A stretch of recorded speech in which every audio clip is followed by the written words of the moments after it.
I found a North Carolina inspection from 2014, but the odometer reading, that was a cop. I think we got away with it. Welcome to the Death Trap 4Runner series. Just to catch you up, I bought a 1997 4Runner Limited.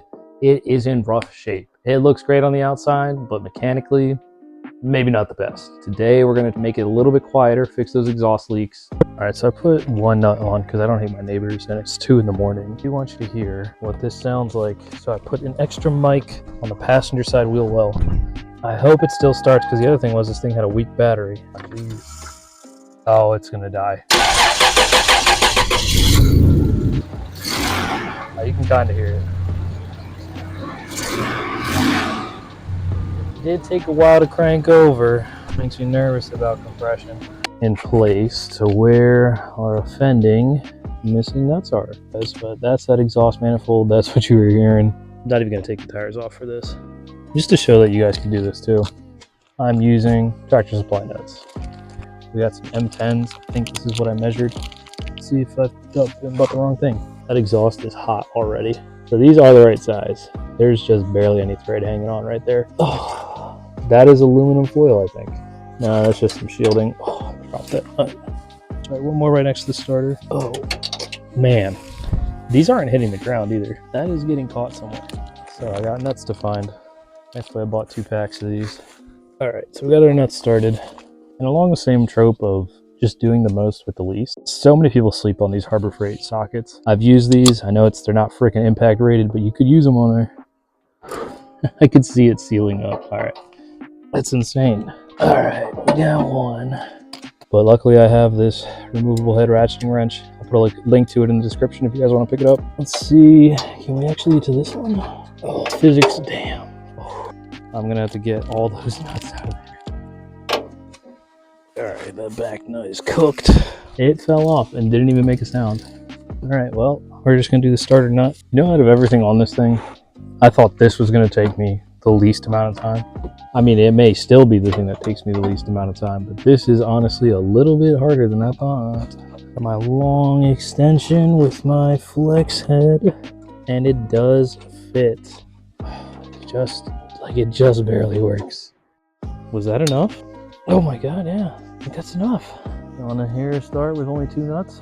Let's see. Let's check out the driver's side. So, just for reference again on this side, this is our view through the driver's side wheel well. What we're going to be working on is right up here. Got a pretty decent oil leak here. I don't know if you can see that. That's what I smell burning off every time I start this thing. Oh, no, that was it. These threads are just crusty. These angles are absolutely terrible. I mean, you'll instantly be able to tell if there's still an exhaust leak. All right, let's see if she'll start. There still is on this side. And 1000% still on this side. Ooh, she toasty. Oh, I broke my hand. All right, well, we got some more nuts to put on.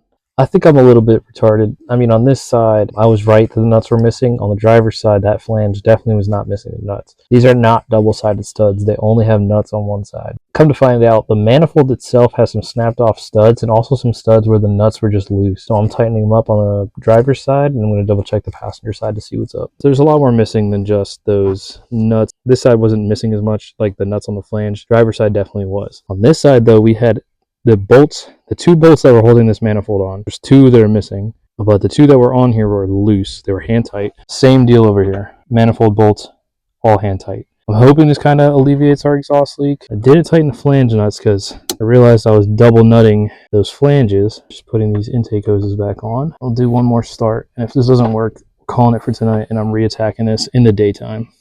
Fingers crossed, boys. Oh my god, that might have actually done it. That helps some, not perfect, but helps some. No leak on this side? Slight leak on this side.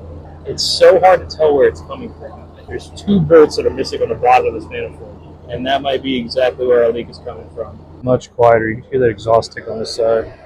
Hear a little something over here. Here's our neighborhood cat.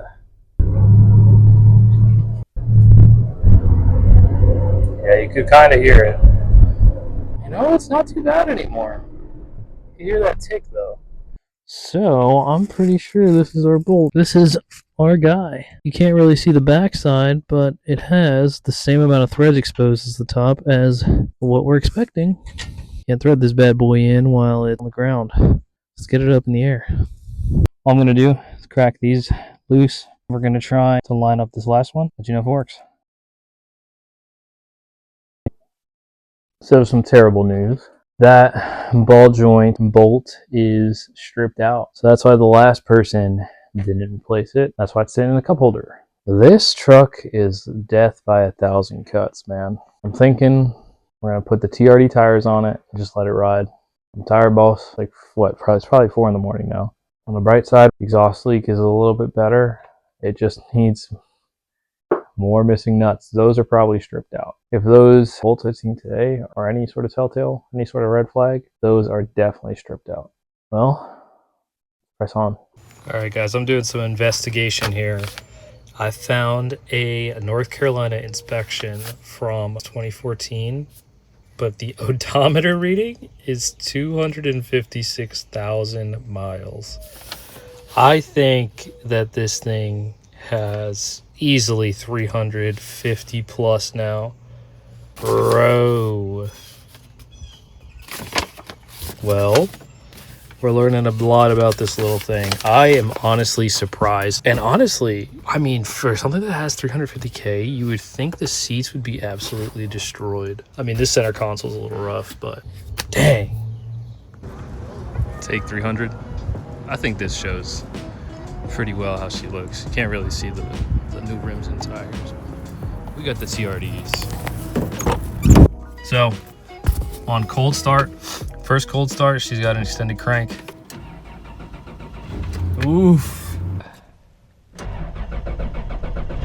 Ooh. Let's see, I just ran into the grocery store, what the crank looks like after. So that instant compression, that's what leads me to think that this thing just doesn't hold the fuel prime overnight. But there's like a hollow rattle that's coming from this cowl area. I'm hoping that it's just acorns or some fucking plastic or something that was just left up there and not the top of the valve train, because that would not be a great sound to be hearing. All right, and again, take 5. So in case I didn't include the 20 other clips I made, she's floaty. She does not inspire confidence when you're, you know, going 50 miles an hour down the road. That's what we're gonna film next. It's just figuring out the vibrations going on in the rear end and making sure that it doesn't feel like I'm on a yacht. Also for this video, I mean, I don't know if you guys will be able to tell. I know I'm gonna be listening to it in post-production. I've used like 4 different microphones. Let me know what section of this video sounds the best to you.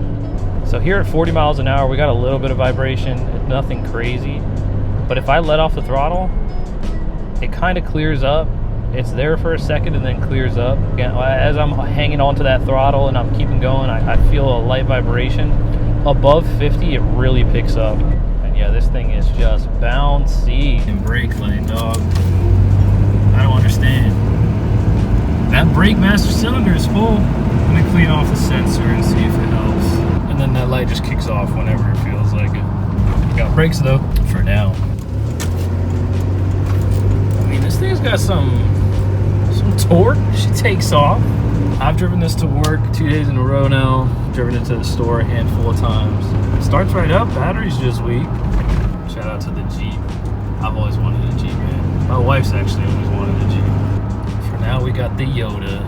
If you guys see a difference in the video, it's because I'm using an iPhone 10 now. I'm trying to film with one camera's a pain in the ass. Actually, it was a whole thing just to get this. I've never had a package denied because they quote-unquote couldn't get to the door. And I'm gonna show you guys what it was that was blocking this person's way to the door. The shit was not blocked.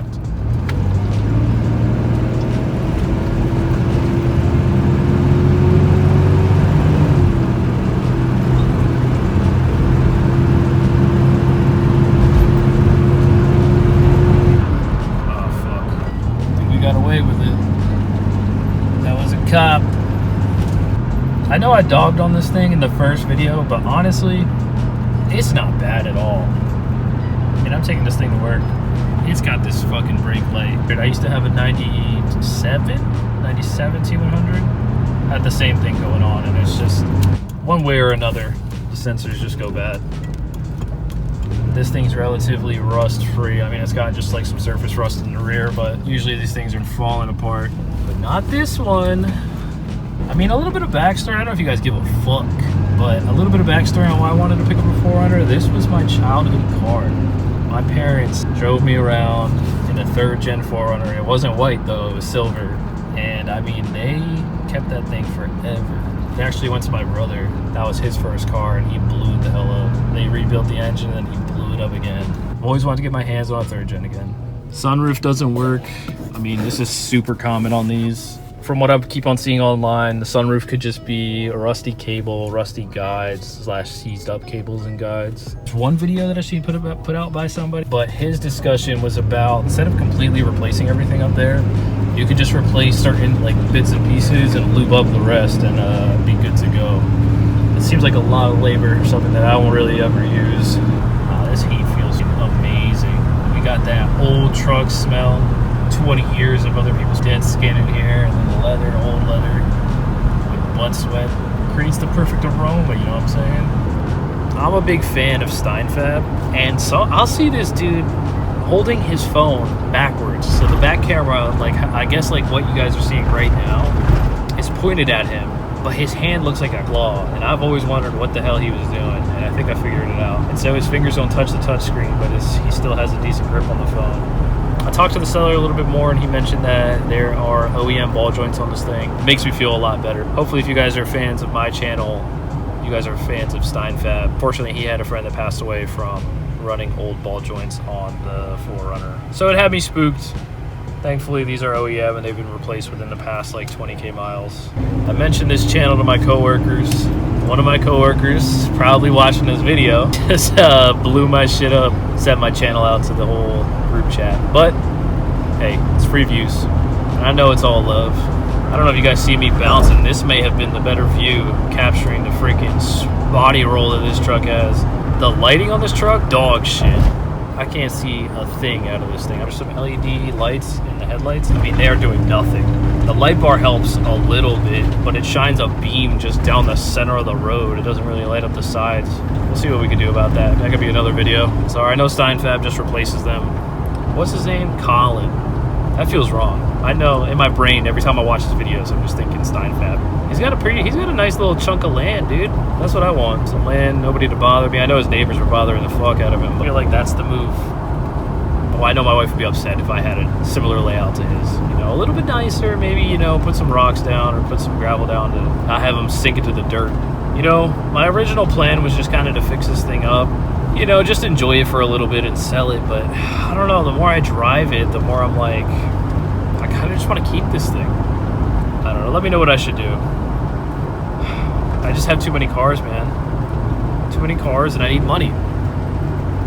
I need money to pay the bills. It's been like 8 years since I put out videos on this channel, and I changed the name from what it used to be. If you're one of the original 500 people that subbed to my how to change your transmission fluid on a Hyundai Elantra videos, and you're sticking around for this, thank you, man. If you're gonna unsubscribe, all right, I mean, we made it. We made it. Well, okay, I shouldn't say we made it yet, but we're pretty much there. Thank you guys for sticking around for the entire video. This originally was going to be an outro of me just talking in the 4Runner, but I completely messed up the audio and my pinky was in the way. So thank you guys for watching. If you want to keep on seeing me restore this 4Runner and bring it back to being roadworthy enough to be on the highway, make sure you subscribe and follow the Death Trap 4Runner series. I have plans for more than just 4Runner content. I own multiple vehicles that I can make plenty of videos on. And I got some surprise vehicles on the way. So make sure you stick around if you want to see some more content. Let me know what you want to see next. If you guys want me to stop making this 4Runner content and pivot to the Sequoia, pivot to the surprise vehicle, let me know you want to see next down below. Catch you guys in the next one.